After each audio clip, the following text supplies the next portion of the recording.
हाम्रो नेपालगञ्जको महेन्द्र मल्टिपल क्याम्पसको अवस्था यस्तो रहेको छ र यहाँको शिक्षाको अवस्था कस्तो छ भनेर यहाँकै विद्यार्थीहरूको उहाँहरूको भनाइ के छ र उहाँहरूले च्यालेन्जेस कतिको भोग्नु परिरहेको छ त्यो कुरा पनि हामी यो भिडियो मार्फत जान्नेछौँ। सरकारी क्याम्पसमा पढ्दै गर्दा हजुरले कस्तो च्यालेन्जेसहरू देख्न पाउनु भयो त?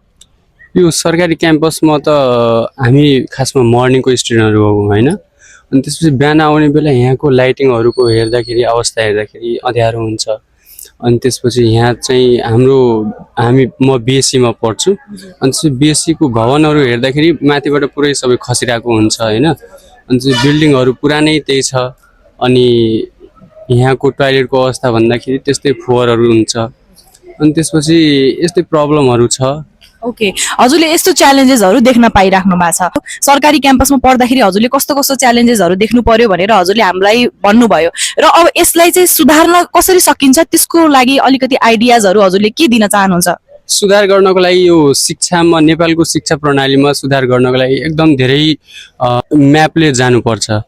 त्यसको लागि पहिला त हाम्रो शिक्षकहरूको व्यवस्थापन गर्नुपर्छ। अर्को कुरा बिल्डिङ्सहरू, भवनहरूलाई सबभन्दा पहिला सुरक्षात्मक रूपले बनाउनुपर्छ, निर्माण गर्नुपर्छ होइन।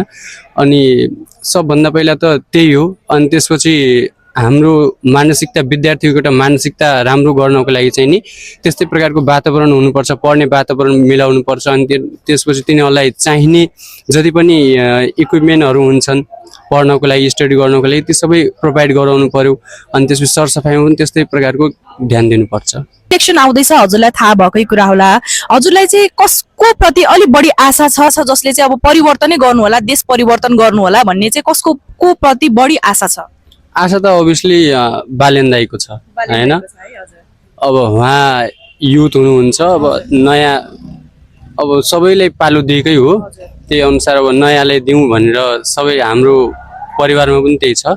अनि त्यसपछि उहाँसँगै त्यस्तो एक्सपेक्टेसन राखेको छ। उहाँ आएपछि अब देशको केही विकास होला। अनि त्यसपछि हाम्रो काठमाडौँका कतिपय नयाँ विकासहरू गर्नुभएको छ होइन। योभन्दा अघिका ब्याच जुन जित्नुभयो मेयर, उहाँले कसैले चिन्दैन। उहाँको राम्रो कामले गर्दा त सबै देशभरिकाले चिनेछन्। नयाँ पार्टी 81 यसरी भाइरलमा आउनु भनेको पनि ठुलो कुरा हो। उहाँले राम्रो गर्नुहुन्छ। भोट चाहिँ घन्टीमा नै हुन्छ। हजुर, थ्याङ्क यू सो मच हजुरको टाइमको लागि।